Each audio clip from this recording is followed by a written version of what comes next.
verdadeiro legado dentro da fisioterapia. Eu gostaria de agradecer a todos que aderiram a mais um evento do CREFITO 12, o CREFITO 12 Educa, que é um projeto que a gente tem dentro da Comissão de Educação do Conselho. Então, a gente sempre leva a capacitação aos acadêmicos, aos profissionais, mesmo aqueles que estão um pouco mais longe. Então, também é uma forma de levar um pouco desses conhecimentos, pensando sempre no benefício da sociedade.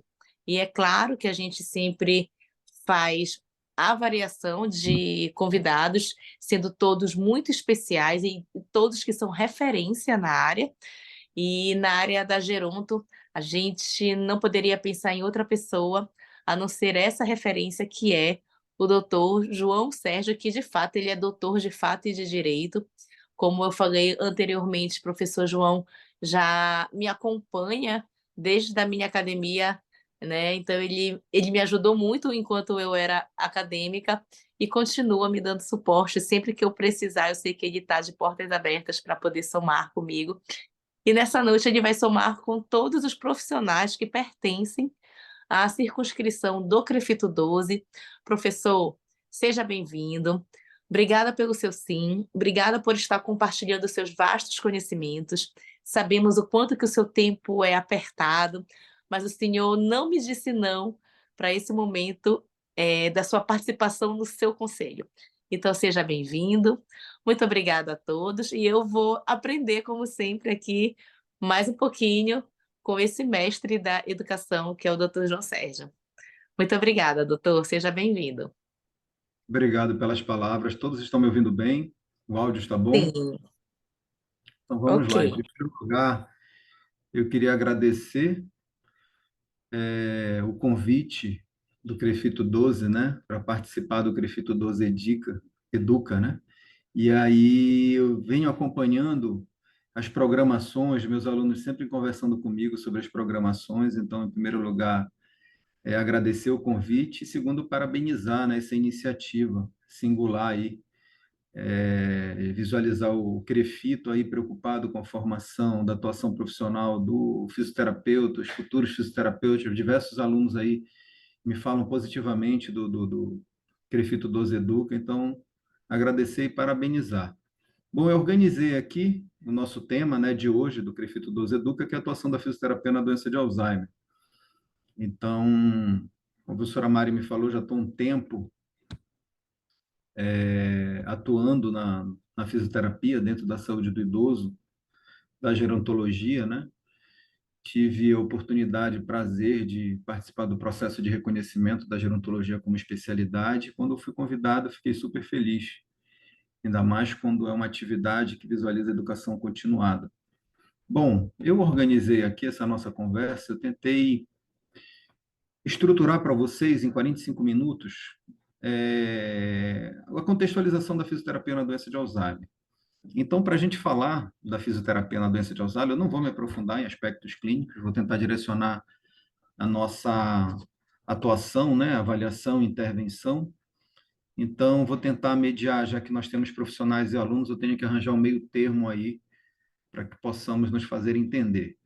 Bom, eu começo chamando atenção para esses três aspectos dentro da atuação da fisioterapia. Então, um fisioterapeuta que atua na doença de Alzheimer, ele tem que entender que ele está lidando com um contexto amplo de diversos cenários clínicos que eles precisa ter a segurança e o entendimento de que caminho ele vai seguir. Então, ele precisa de alguns conceitos, ele entender alguns conceitos. O conceito do declínio subjetivo, né? Então, a gente precisa entender esse conceito. Aqui está só ajustar, depois corrigir, não é, é subjetivo, B mudo aqui. O comprometimento cognitivo leve, o CCCL, e a demência. Então, são três cenários aí que devemos ter um cuidado. Então, o declínio cognitivo subjetivo é um conceito mais recente. Ele tem a ver com queixas cognitivas, mas com um desempenho normal em teste neuropsicológico. Então, a família já relata algumas alterações, principalmente memória, tá? Porém, o desempenho dele nos testes neuropsicológicos estão normais. Já temos o comprometimento cognitivo leve, o CCL, já há um transtorno cognitivo, mas sem prejuízo de sua autonomia em exercer as atividades de vida diária. Então, a gente já começa a ver ali que o declínio cognitivo subjetivo tem a ver literalmente só com a memória. Quando eu falo transtorno cognitivo leve, já não está só memória, raciocínio, cálculo, função executiva, pode ter outras variáveis da cognição já alteradas. E, por fim, as demências, caracterizada aí, né, com uma síndrome com declínio cognitivo e ou comportamental, cujos sintomas interferem nas atividades de vida diária, levando a um prejuízo funcional em relação aos níveis anteriores, não explicáveis por outras situações clínicas, como delírio e o transtorno psiquiátrico maior. Então, o primeiro passo é o fisioterapeuta entender esse cenário. Então, eu posso ter uma alteração de memória, porém pode ser só um declínio subjetivo, não tem nada a ver com doença de Alzheimer, não tem a ver ainda com uma demência. Eu tenho um comprometimento cognitivo leve, que eu já tenho alterações cognitivas não só da memória, e aí eu tenho uma demência propriamente dita, aonde a gente vai observar que a doença de Alzheimer vai se inserir. Aqui nós temos um gráfico bem interessante, né? Uma ilustração bem interessante, que é onde aqui no eixo nós temos aqui na horizontal a idade em anos e aqui na vertical o desempenho cognitivo. Então, o que é que acontece? Com o passar do tempo, o indivíduo, ele nasce, ele se desenvolve, ele mantém um nível funcional e a partir de uma certa idade, principalmente a partir dos 30 a 40 anos, as funções cognitivas, vamos pegar comportamentais e funcionais aqui em verde, começam a declinar, tá? Porém, se eu for visualizar, eu tenho aqui em vermelho, eu tenho em verde. Em vermelho, eu tenho um declínio, só que ele se sustenta mais e começa a reduzir lá por volta dos seus 50, 60 anos, mas ainda dentro de um processo de envelhecimento normal. Então, minhas funções cognitivas já começam a reduzir, minha função, as minhas atividades funcionais começam a reduzir, já tem algumas alterações de comportamento que podem estar dentro de um cenário de normalidade. Porém, esse envelhecimento, ele pode decair. Ele pode decair num ponto aonde você ultrapasse o limite da independência, tá? Então você pode ultrapassar o limite da independência, ou seja, já não tem um declínio, ele já pode haver uma perda de função cognitiva, uma alteração estabelecida das funções comportamentais, dos estados funcionais. Então, dentro desse espectro de você nasce, desenvolve, mantém e declina, eu tenho o estágio normal, eu tenho o estágio de declínio cognitivo subjetivo, que só tem a ver com o declínio da memória, um comprometimento cognitivo leve, que já não é só memória, outros domínios da cognição já começam a declinar. Porém, quando eu estou abaixo da linha da independência, eu tenho aí as demências, que é um conjunto de doenças. Então, isso o fisioterapeuta ele precisa estar atento. Dentro desse cenário, o que é que eu preciso entender? Nós temos aí a fragilidade, né? E aí a gente usa muito na gerontologia a metáfora da ampulheta.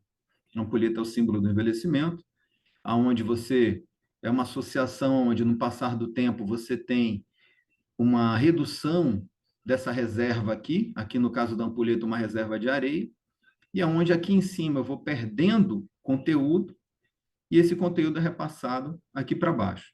Então a gente utiliza a ampulheta como uma metáfora, onde aqui em cima, o que eu ainda tenho de reserva funcional, nós chamamos de reserva orgânica. Essa reserva ela tem um limite, ou seja, com o passar do tempo, essa reserva ela vai diminuir. E aqui esse orifício é justamente onde ocorrem os eventos adversos, onde chega o limite da minha reserva para onde eu vou ter uma incapacidade. Então, a gente, dentro das demências, eu não estou falando ainda só do Alzheimer, nós temos esse cenário, aonde, com o passar do tempo, essa reserva fisiológica ela vai começar a ser reduzida, vai começar a ser reduzida, tá? Aqui reduzindo ainda mais, aqui praticamente com todas as limitações presentes. Então, essa metáfora tem características fundamentais daqueles pacientes com doença de Alzheimer. Então, o fisioterapeuta tem que ter uma clareza que o que ele está atendendo hoje, provavelmente daqui a alguns meses, não será mais a mesma coisa em termos de cognição, comportamento e função. Então, o fisioterapeuta precisa entender que ele tem que intervir para retardar, postergar a evolução da doença. há uma expectativa muito grande de certos familiares em a gente recuperar, retornar funções cognitivas, comportamentais e funcionais com o decorrer do tratamento fisioterapêutico. Não que a gente vá atuar diretamente no comportamento, mas muitos exercícios interferem sim na função comportamental.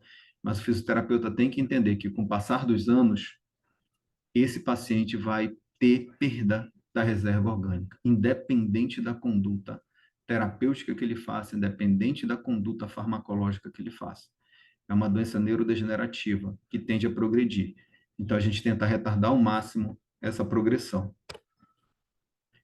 Bom, então aí eu já entro nas demências, chamando a atenção, né, que é um grande grupo de doenças.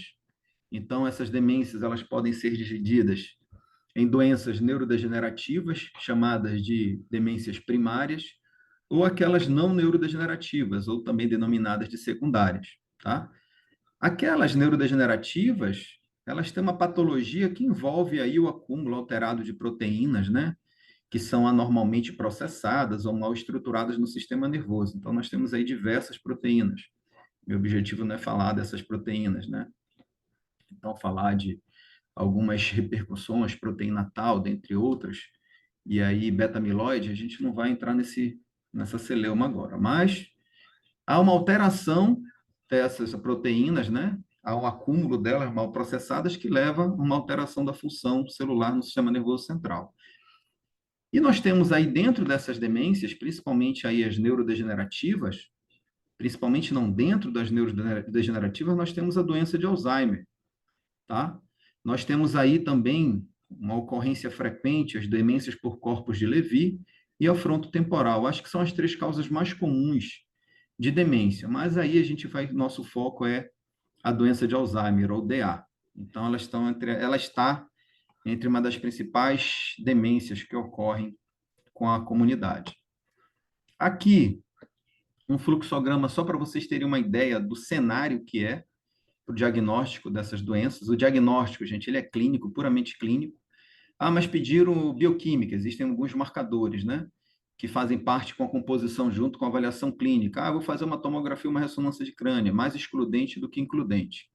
Então, aí a gente tem que ter esse entendimento. Então, nós temos aqui, né, aquele paciente que chega no consultório, isso dentro, né, de um diagnóstico clínico, né? Então, a gente está falando aí de um paciente que é um psiquiatra, um geriatra, um neurologista, com uma queixa da família, e através da avaliação vai tentar se observar esse prejuízo cognitivo. Então, se observa prejuízo cognitivo na avaliação, se sim, ele aí tem a possibilidade, se for só memória, é um declínio cognitivo subjetivo, tá? Somente o prejuízo da memória. Então, perdão, aqui é o não. Então, só perda de memória. Se ele demonstra uma alteração cognitiva com declínio funcional, opa, outras funções também são acometidas, eu posso ter um quadro de demência. Então, alteração cognitiva com declínio funcional, eu posso ter um quadro de demência. Mas se fosse um declínio cognitivo sem declínio funcional, eu posso ter um comprometimento cognitivo leve. Então, olha as características das doenças demenciais. Ela tem não só alteração de cognição, como alteração de função. E olha aqui dentro das doenças neurodegenerativas, nós temos aqui a doença de Alzheimer, dentre tantas outras. Então, uma verdadeira espectro de doenças. Nem toda demência é do tipo Alzheimer, porém ela é mais comum na prática clínica. Aqui alguns dados epidemiológicos, tá, da doença de Alzheimer, né? Então, 50 milhões de pessoas são acometidas por alguma forma de demência no mundo, aí todas as demências, tanto as neurodegenerativas como não neurodegenerativas, né?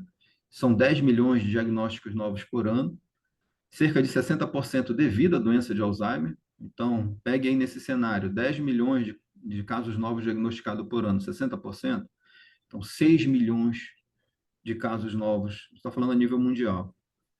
Então, até 2050, espera-se que ocorra 150 milhões de casos de doença de Alzheimer no mundo. Gente, é muita gente. Tá? Então, é uma doença aí que realmente merece ser, é um tema que realmente merece ser trabalhado junto aos conselhos de classe, aos processos de educação continuada.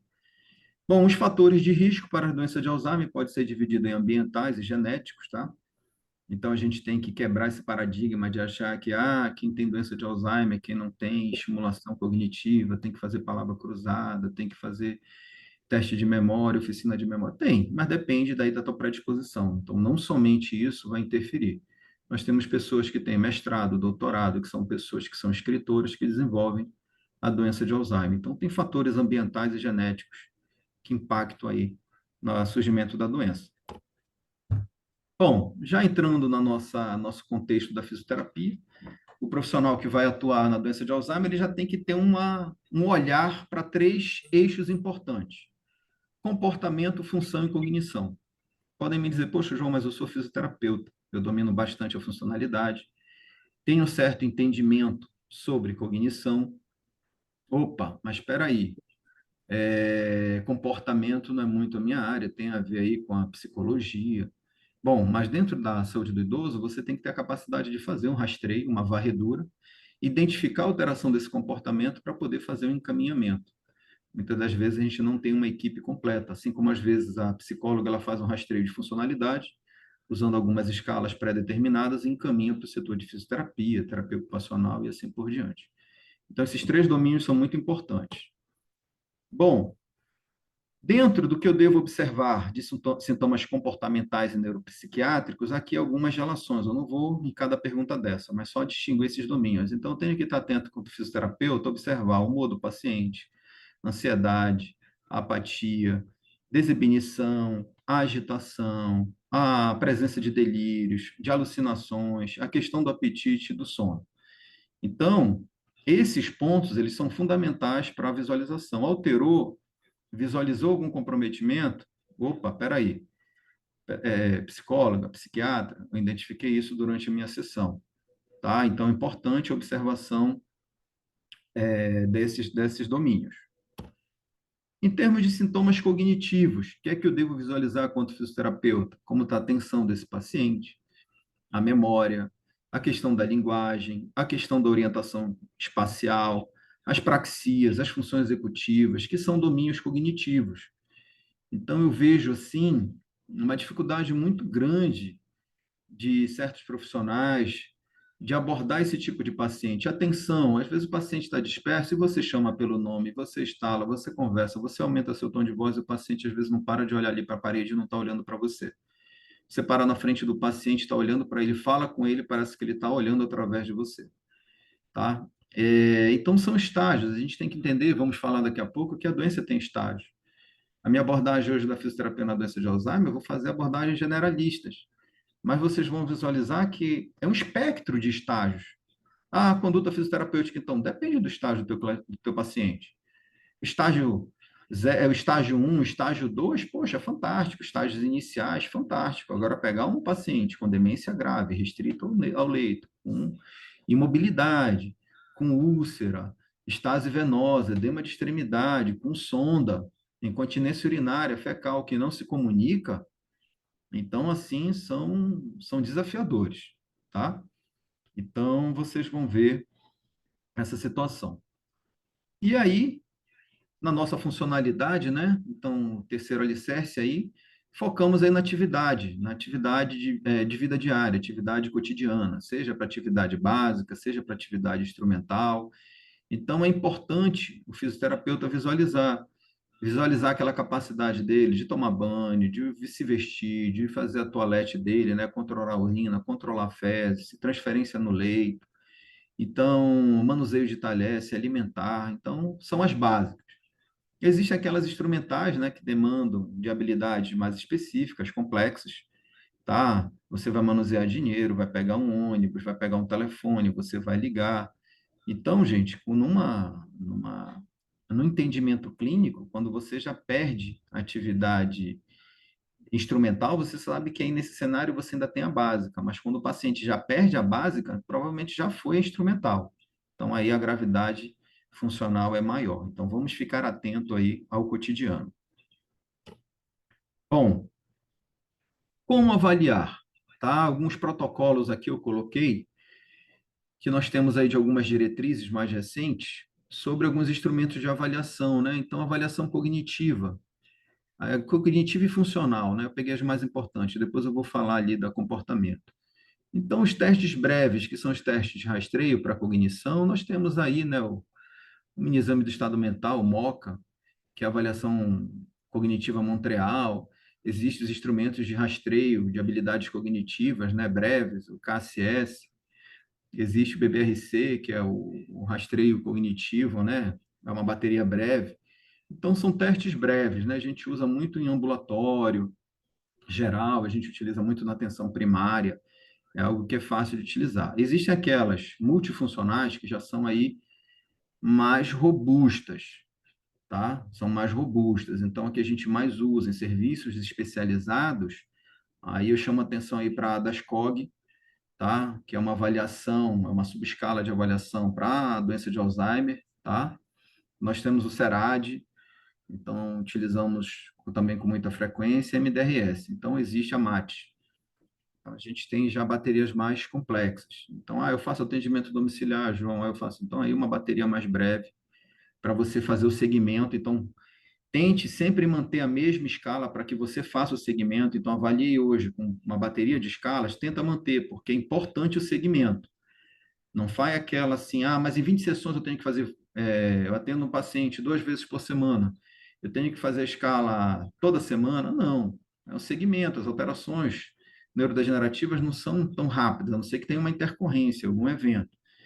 Então, a gente precisa fazer uma bateria de escala uma vez por semestre, uma vez por ano, esse segmento ele é variado, depende do estágio da doença. Nós temos aí a avaliação da funcionalidade, né? Então, aí eu vou avaliar as atividades, tanto básica quanto instrumental. Instrumentais, nós temos diversos instrumentos. Aqui eu queria chamar a atenção do Wikicode, que é o que a gente utiliza bastante, né? É um questionário de declínio cognitivo, principalmente quando são pacientes idosos. Então, a gente usa bastante. Existe também a escala de atividade de Bayer. Então, existe aí algumas que nós temos preferência, né? Para instrumental. Então, não está aqui, mas alguns colegas usam algumas escalas já mais específicas. Mas para paciente com Alzheimer, com doença de Alzheimer, a gente tem que ter muito cuidado com a escala, ela não pode ser muito complexa. Entendeu? Aí tem que ter cuidado com os falsos positivos, falsos negativos. Então, tem que ser, de preferência, questionários que já sejam traduzidos e validados para a língua portuguesa e que sejam específicas para esse perfil de cliente. Então, existem doenças, a gente vai ver mais na frente. Eu uso o mini exame de estado mental. Beleza. Se ele for para paciente nos estágios, para os primeiros estágios, né, até os intermediários, legal, mas se for uma demência grave, já no estágio avançado, severo, já não dá para usar o mini exame do estado mental. Eu vou usar a versão grave do mini exame do estado mental, que é adequado para esse tipo de paciente. Vamos ver mais à frente, tá? Em termos de atividade básica de vida diária, o CATS, né, que se usa bastante, a FAQ também é outra escala, e aí a escala de estadiamento da demência, CDR. A CDR ela é usada na prática clínica até para dispensação de medicamento. Então, existem medicamentos de alto custo, como a rivastigmina para a doença de Alzheimer, que é dispensada gratuitamente por alguns serviços credenciados do SUS, né? Se eu não me engano, a Casa do Idoso e o Barros Barreto fazem essa dispensação, não sei como é que está hoje esse cenário. Então, a gente vai ver mais à frente como é que é estruturada uma parte da CDR, e aí a escala de estadiamento da doença. Essa escala, junto com a minha bateria, eu tenho que fazer o segmento dela para verificar a evolução clínica desse paciente. Bom, aqui eu coloquei para uma situação que nós falamos ainda agora, né, quando o meu paciente é grave. Então, quando ele está no estágio avançado da doença, nós vamos usar que teste aqui, esse bem aqui, ó, mini exame do estado mental, só que agora para pacientes severos, para pacientes graves, tá? A própria CDR, nós continuamos utilizando a CDR, tá? E o ADCS-ADL que a gente utiliza para atividade de vida diária. Então, vocês vão ver que são atividades bem básicas mesmo. E eu coloquei também a escala, nós da fisioterapia utilizamos muito a FAST. A FAST me permite aí ter uma visão de funcionalidade quando a demência está bem avançada. Aqui, eu coloquei parte da CDR, tá? Então, para não me alongar muito em avaliação, então a CDR, ela vai aqui em 5 colunas, aonde eu tenho um indivíduo saudável, ele recebe a pontuação 0, demência questionável 0,5, leve 1, demência moderada e CDR3, demência grave. Então, eu vou avaliar a memória. Então, quando ele é saudável, sem perda da memória, apenas esquecimento discreto e inconstante. Quando ela é questionável, esquecimento leve e consistente. Lembrança parcial de eventos, esquecimento benigno. Digo que são coisas que a gente frequentemente esquece. Já numa demência leve, perda de memória moderada, mais acentuada para fatos recentes. O déficit interfere nas atividades do dia a dia. Uma moderada, né, CDR2, perda de memória grave, apenas material muito aprendido é retido, materiais novos, na verdade, são rapidamente perdidos, tá? E aí, na grave, perda de memória grave, apenas fragmentos permanecem. Então, aí, só para vocês terem uma ideia, então são vários itens, memória, orientação, dentre outros componentes aí. Então, essa CDR que nós fazemos sempre quando nós fazemos esse segmento.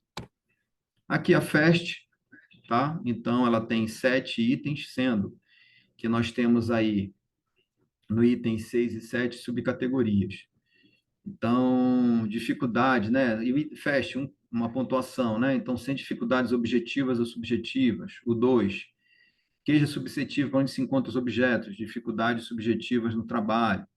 Então, aí você vai vendo dificuldades observadas por colegas, porque às vezes ele não vê uma mudança, mas aí os colegas visualizam, os familiares visualizam, tá? Então, já não consegue escolher um traje, então, uma vestimenta, e por aí vai. Então, essa tabela FAST, esse questionário FAST aí, usamos em situações graves. Aqui eu coloquei para vocês o mini exame do estado mental grave, né? Então, ele é bem prático. Então, aqui, nomeação, né? Ele, o nome dele, se ele sabe o primeiro e último nome dele, data de nascimento, se ele consegue aí um ponto, ele requer o elemento for correto, ou se a resposta for completamente correta. Às vezes ele acerta só a data, né? Ele só coloca o dia, erra o mês, não sabe o ano, então vai depender. Ele tem que acertar um. Se for dia, mês e ano, tem pelo menos acertar um elemento. Então, repetir as palavras, né? Você tem aí as 3 palavras: pássaro, casa e sombrinho. Você tem, siga as instruções, então você tem lá, levante sua mão e feche seus olhos. Ele ganha um ponto se ele atender seu comando, e 2 se ele permanecer por uns 5 segundos com a mão levantada. Opa, aí ele ganha 2 pontos em vez de 1. Aí lá embaixo, nomeação de objetos. Simples, né? Caneta, relógio, sapato. Então, se ele consegue nomear. Desenhar um círculo qualquer. Depois desenhar um quadrado, ver se ele consegue desenhar um quadrado. Escrever o nome, aí o primeiro e o último, tá? Frequência de animais, então número de animais em 1 minuto. Se ele consegue falar 1 ou 2 animais em 1 minuto, 1 ponto. Se ele consegue falar de 3 a 4 animais, 2 pontos. E mais de 4 animais, 3 pontos. E aqui ele soletra a palavra boi. No inglês, né, é cat, mas aqui no português foi validado para a palavra boi. Então, um ponto para cada letra de em ordem correta. Então, aqui nós temos o mini mental grave, de estado mental grave. E mais recentemente, né, o Ministério da Saúde deve vir nessa renovação aí do manual deles de envelhecimento e saúde da pessoa idosa, eles devem vir com a IVCF 20, né, que é um instrumento que faz a avaliação da vulnerabilidade clínica funcional, tem 20 itens. Então, acho que derrubou aqui a minha apresentação. É Eu verdade, prof. vou, eu vou cancelar o compartilhamento e compartilhar novamente. Então,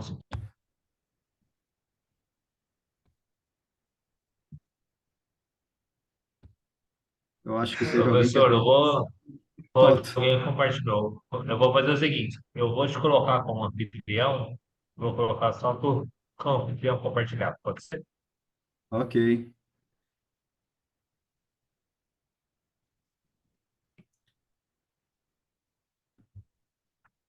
Eu acho que só tem que avisar.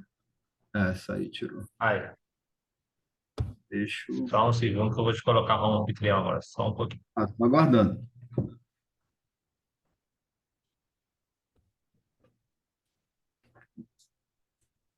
Enquanto isso, prof, a gente pode deixar aqui o aviso para quem tiver alguma pergunta, pode colocar lá no chat, que ao final a gente vai abrir para discussão, né? Tá ok, professor, pode tentar compartilhar. Vamos lá. Opa, fechou aqui para mim. Só um minutinho. Tá.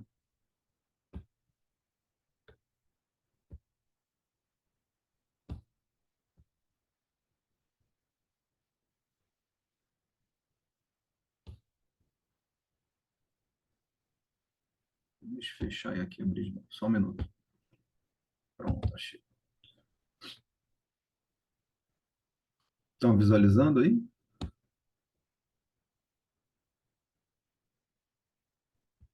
Sim, Sim. prof. Tá, só um minuto.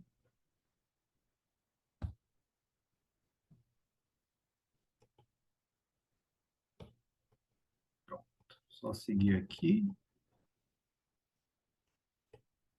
Pronto. Então, aqui, a IVCF 20, né, que aí deve o Ministério da Saúde deve utilizar, ele vem utilizando com frequência em capacitação, treinamento, as secretarias de Estado.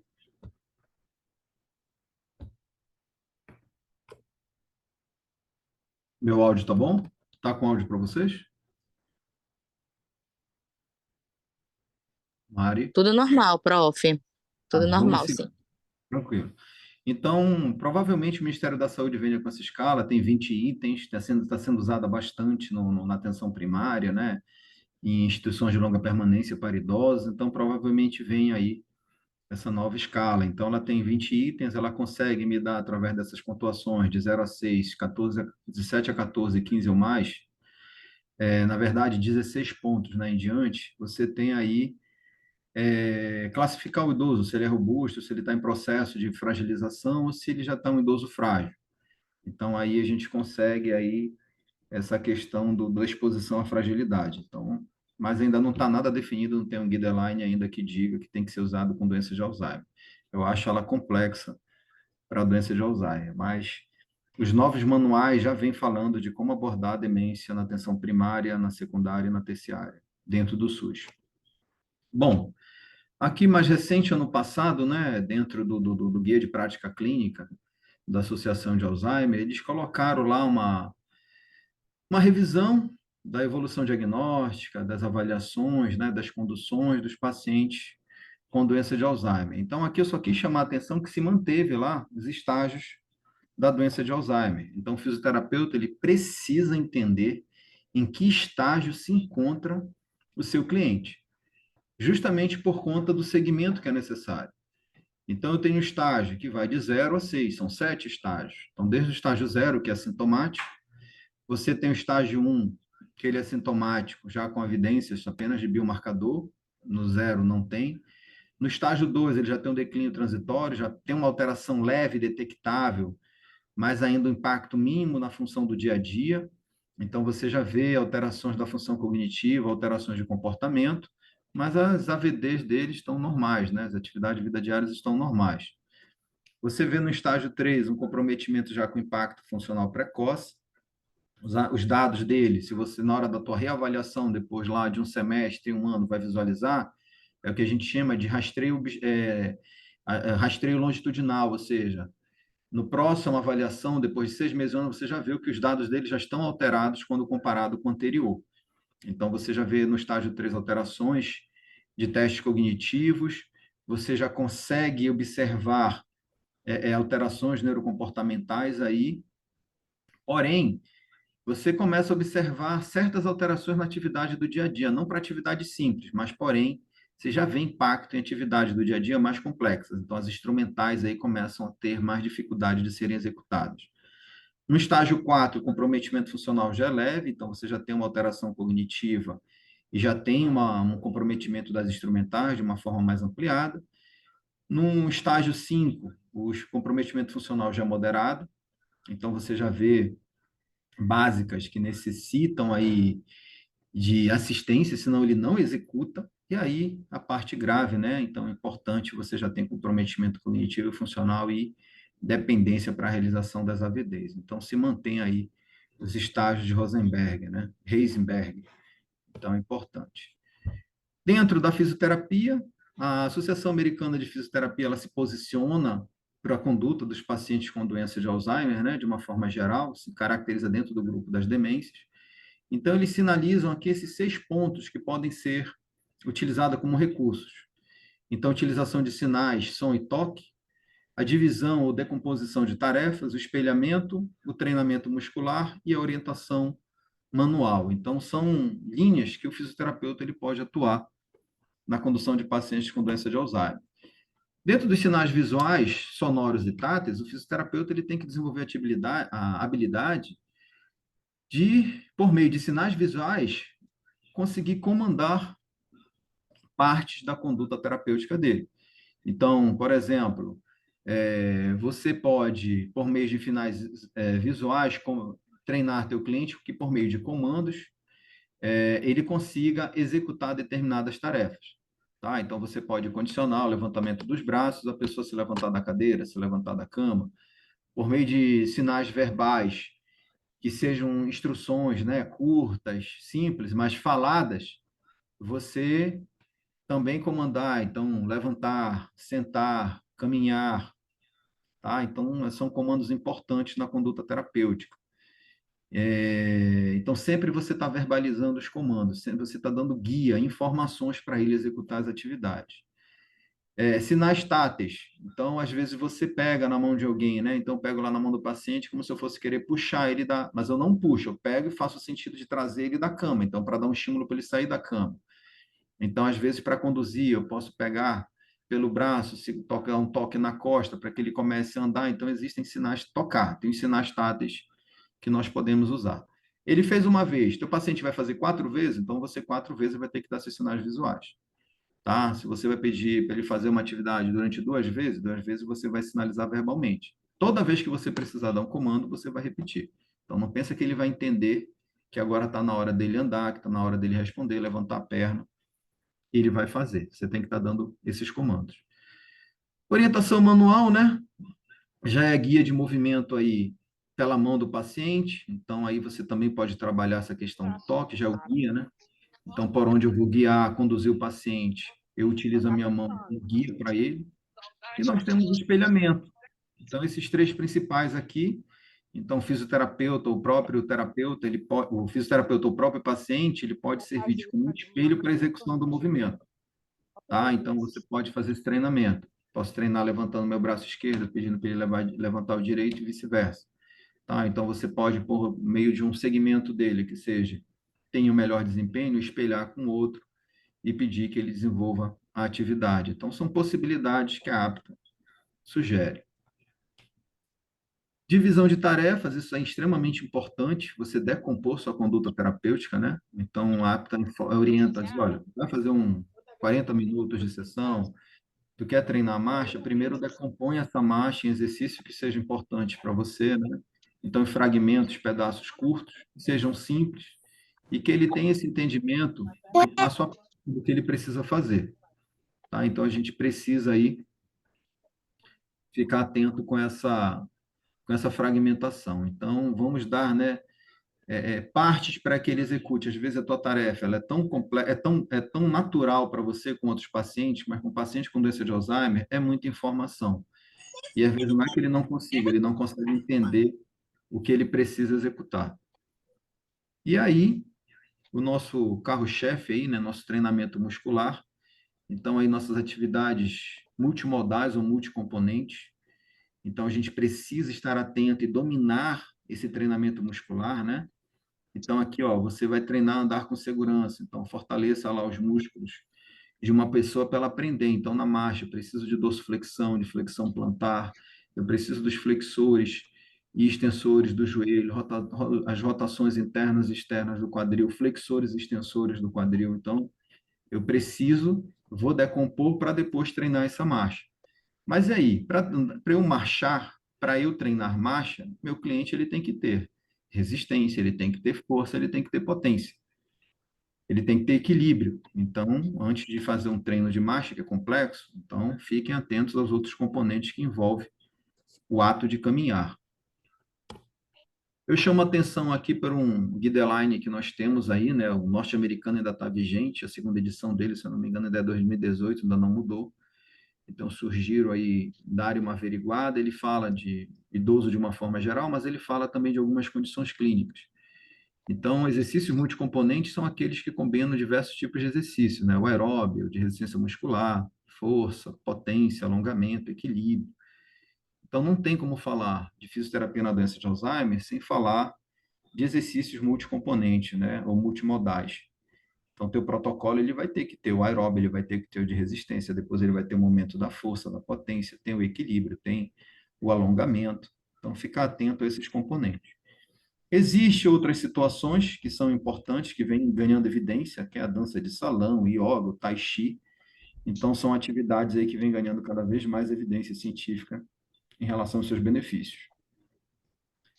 Aqui eu só sinalizei diversas evidências aí, né, meta-análises, em relação em relação à condução de exercício, todos, não vou dizer nem a grande parte, todos eles trabalham com exercícios multicomponentes. Então, vocês vão ver aí que é importante eu dominar a prescrição multicomponente. Derrubaram a minha apresentação aí. Professor, foi eu que tive que recuperar o anfitrião, porque tem um pessoal com áudio aberto. O pessoal Não, assim, tenta sem conversar problema. novamente. Vamos lá. Deixa eu só colocar aqui.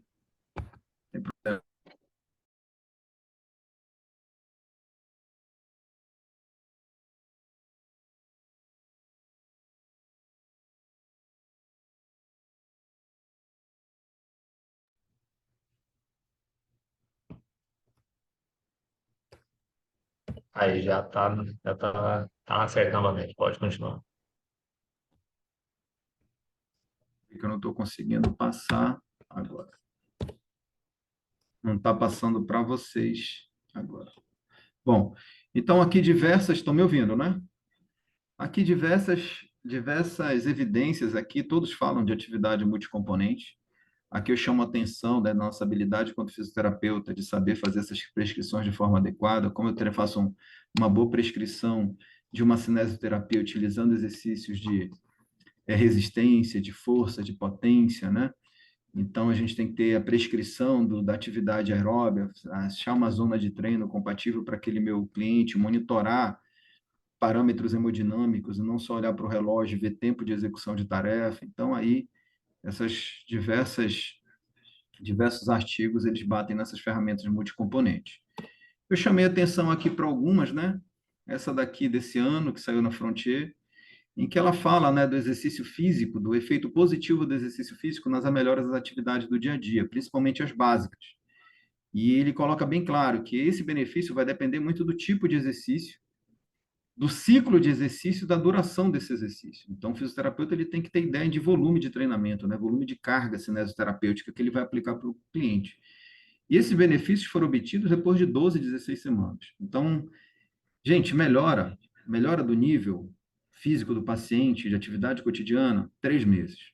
É o que nas melhores diretrizes eles colocam assim um tempo mínimo, né? O ideal mesmo a gente vai vendo a partir do quarto mês. Então, aí 12 a 16 semanas de treinamento, ciclo intensidade moderada, de 30 a 45 minutos de exercício anaeróbio, tá? Exercício com resistência, e incluir treinamento de força e equilíbrio. E aqui um ponto que eu achei muito interessante, né?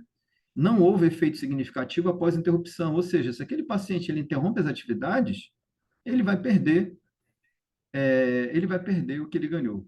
A fisiologia do exercício ela gosta muito da perda, né? Eles têm a regra do 1/3. Você perde o que você ganhou em 1/3 de tempo. Então, se você treinou 3 meses, em 1/3 de 3 meses, ou seja, em um mês você perde tudo que você treinou se você parar.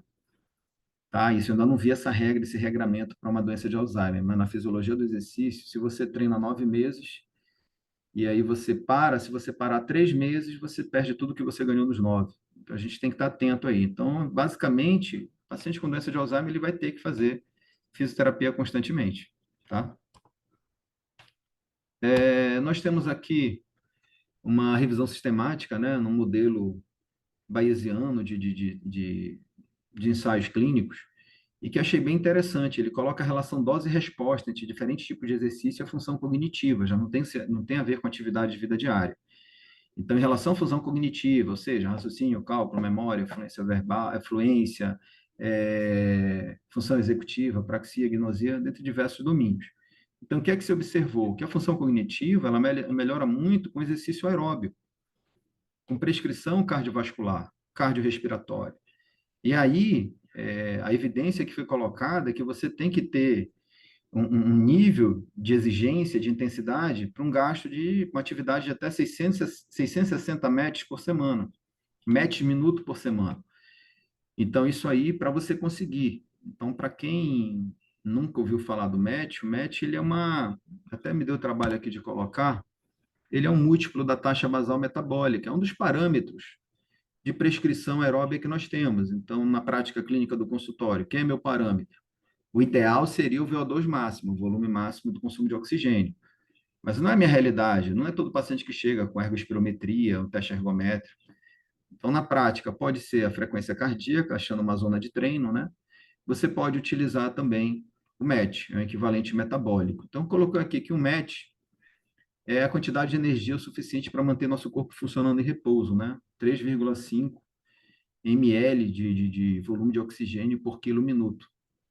Então, o nosso corpo aí em repouso consome 3,5 ml de oxigênio por quilo de peso em um minuto. Então, ele consegue, por meio do MET, expressar o metabolismo de uma atividade.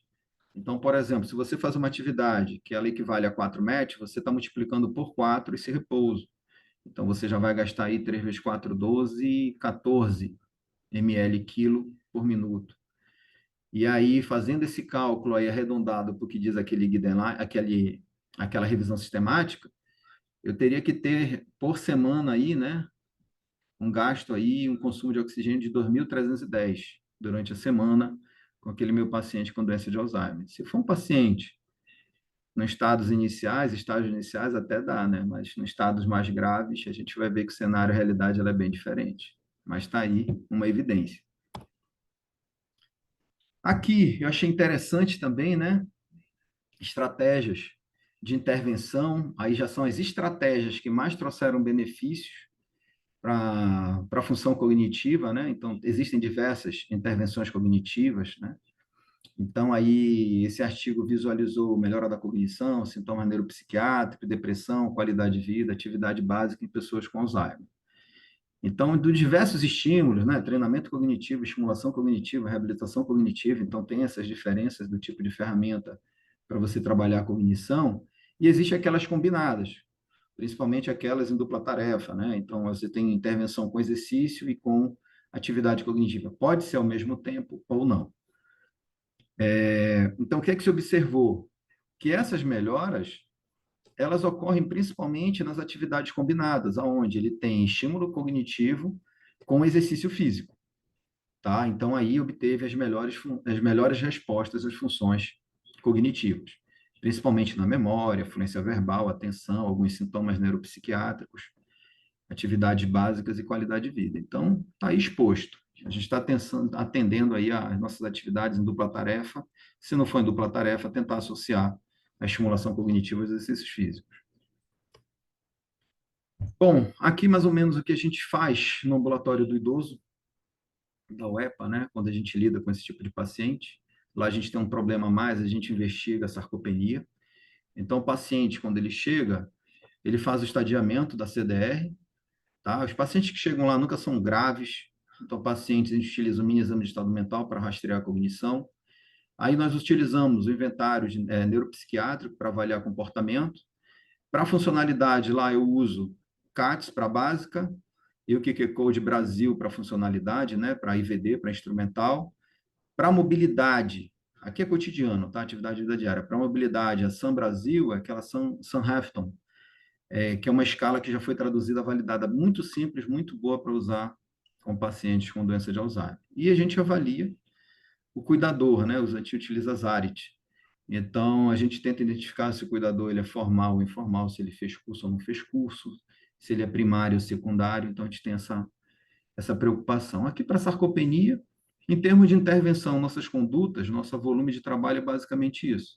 Começamos com aquecimento de 5 minutos, né? Fazemos treinamento de força por no máximo 15 minutos, treino de equilíbrio por 5, treino aeróbio por 10 e um alongamento por 5. Então, vou ter aqui 5, com 15, 20, 25, 35, no máximo 40 minutos de atividade com esse idoso. Todos fazem esse tempo? Não, depende. Tá? Vai depender muito do dia. E aí, depois de 12 semanas, eles são reavaliados, mas não fazendo todos os questionários. Mas aí ocorrem reavaliações periódicas. Aqui já, só falando de um mapa de cuidados, não é meu, é de uma enfermeira que é gerontóloga, da professora Isabel Penha, professora da UEP, aposentada, mas também titulada da SBGG. Então, ela coloca um mapa de cuidados que o fisioterapeuta ele tem que estar atento não só ao cuidado do paciente, mas ficar atento também às necessidades da família e do cuidador. Então, ele precisa ter esse olhar ampliado quando lida com doença de Alzheimer, tá? E aí eu encerro, professora Mariane, a minha apresentação, dei uma corridinha aqui no final por conta do tempo. Fica meu e-mail, caso tenha alguém alguma dúvida, queira entrar em contato, eu coloco à minha disposição. Maravilha, prof. Mais uma vez, gostaria de agradecer pela sua excelente explanação. Como eu falei lá no comecinho, sou muito suspeita para falar do senhor, sou muito sua fã. Parabéns por ser tão embasado, tão atualizado. E é sempre um privilégio e uma honra poder assistir você, principalmente agora aqui conosco no Crefito 12. Alguém gostaria de. Olha, tem alunas suas aí com saudade também, prof. Olha, com saudade das suas aulas. Então, a gente gostaria de saber se alguém quer fazer alguma pergunta, pode ligar o áudio ou pode fazer por aqui, também pelo chat. Fiquem à vontade, que o professor vai responder. Se alguém quiser fazer alguma pergunta, estamos abertos. A gente agradece pelos elogios.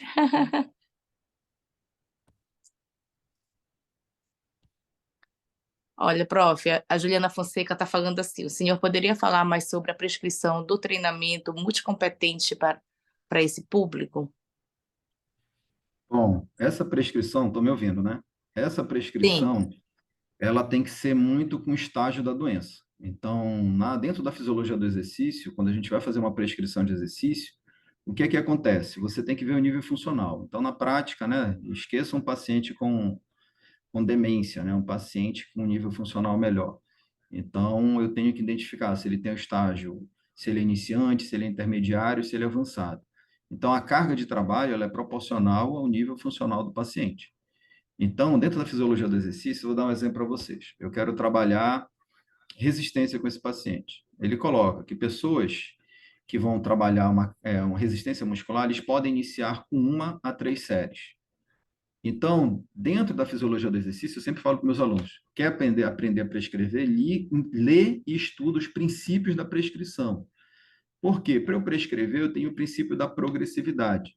Eu tenho que progredir gradualmente. Então, se eu quero começar um treino de resistência de 1 a 3 séries, eu não vou começar hoje logo com 3 de 15. Eu vou começar com uma série. Então, eu não vou já começar com 15, eu quero chegar em 15. Então, eu vou começar com uma série de 10. À medida que ele vai se condicionando, eu posso chegar e aumentar o número de repetições. Eu quero ganhar resistência. Então, eu quero que ele faça uma de 10, uma de 12, uma de 15, uma de 20. Só que eu tenho que entender que agora eu tenho um paciente com doença de Alzheimer, em que não dá para ficar fazendo 15, 20 repetições, mas eu tenho que estar estimulando o ganho progressivo. Então, eu começo com uma série, depois de 1 a 2 semanas, eu tento aumentar para 2 séries, eu não vou mexer no peso, eu vou mexer no estímulo, até chegar onde eu quero, que são 6 séries. Tá? Então, você tem um princípio de progressividade. Então, eu posso estar mexendo aí nas séries e posso estar mexendo aí na questão do número de repetições. A mesma coisa o tempo. O tempo ele tem que ser um pouco maior para recuperar. Se você dá 1 minuto e meio de descanso e está vendo que o paciente não está recuperando de uma série a outra, eu tenho que aumentar um pouco mais esse tempo. Mas se você vê que ele descansa muito bem, à medida que ele vai melhorando, você já vai diminuindo esse tempo. Tá? Então, a gente não pode focar somente em carga. E essa questão do peso. Se eu sei que eu quero começar com uma série com 10 repetições, um dos grandes problemas é fazer carga. Não vou pegar um paciente com doença de Alzheimer e fazer uma RM, cálculo de carga como RM. O que é que eu vou fazer? Uma estimativa de carga. Quem está participando aqui da palestra e treina sabe que nenhuma pessoa saudável numa academia, quando chega, não se faz uma RM. O educador chega lá, sabe que você é iniciante, ele quer 12 repetições, quer 15, ele manda você colocar, olha, coloca a carga aí, tal, faz lá 12 vezes, tá leve ou tá pesado? Ah, tá leve, aumenta. Não, tá pesado, diminui. Ele vai ver a carga que você consegue fazer, aquelas repetições pré-determinadas, já dentro de uma carga de trabalho, porque ele quer prescrever, e é onde lá nas 3 últimas você fadiga. Então é mais ou menos aí, e aí vai mudando se é com treino de força, se é com treino de potências, e aí o treino aeróbio já é uma outra história. O treino aeróbio eu já tenho que fazer avaliação da zona de treino, eu tenho que verificar a frequência máxima, a frequência respiratória, eu tenho que ter um percentual de treino para fazer um cálculozinho lá para chegar na minha zona de treino. É mais ou menos isso que eu gostaria aí de deixar destacar para vocês. Não sei se eu consegui responder a sua pergunta. Maravilha, prof. Tem outra pergunta aqui da Amanda. É normal a rigidez muscular em casos avançados? O que pode fazer para melhorar? Isso é muito comum. O que a gente tem que, no que nós temos que estar atentos, por exemplo, eu falo com propriedade porque eu cuido de uma irmã que ela tem doença de Alzheimer, está em estágio avançado, ela tem 74 anos, ela já tem associado ao quadro dela parkinsonismo. E aí o que acontece? É primeiro você identificar se essa rigidez ela consegue ser quebrada, você consegue inibir esse padrão, não vai brigar com aquele padrão mais rígido. Então, você tem que ter uma técnica dentro da sua formação para tentar inibir aquele padrão. Dependendo do nível de resistência de mobilidade que você tenha, muitas das vezes a gente faz o trabalho e tenta utilizar as órteses para minimizar a perda.